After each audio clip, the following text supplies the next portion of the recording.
Ito ay rated SPG, striktong patnubay at gabay ng magulang ang kailangan. Isang mapagpalang araw, kapamilya, wala nang nakapigil kay Tanggol dahil tuluyan niya nang tinapos ang buhay ni Rigor.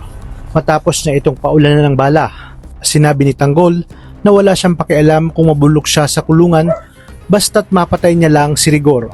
Talagang sumabog na ng husto ang nagngingit-ngit sa galit na si Tanggol dahil sa kanyang mga nalaman. Samantala, nadala naman ni David sa pakiawa si Ramon at tuloy na nga itong nilisan ang Quiapo. Ngunit may isa siyang binitawang salita kay David na hindi siya papayag na hindi sila mabawi nito mula kay Rigor. Muntik nang maabutan ni Tinding si Ramon, kaya galit na galit si David dahil sa biglang pagsulpot nito. Dito nagkabangayan pa ang maglola at talagang walang sinasanto ang demonyong si David.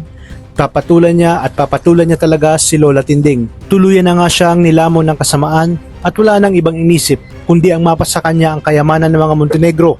Malalaman ni Boss Divina na pinatay ni Tanggol si Rigor. Kaya tiyak malaking problema ito sa kanila dahil batid nilang mapipilayan ang kanilang grupo sa oras na makulong si Tanggol. Kaya naman dito napapasok si General Pacheco at gagawin niyang lahat para makalaya o makatakas itong si Tanggol. Mababalitaan din ni Ramon na binaril ni Tanggol si Rigor at buong akala niya ay si David ang bumaril dito. Kaya siya nagtataka dahil kamakailan lang umano ay todo pakiusap pa ito na huwag magpakita kay Rigor.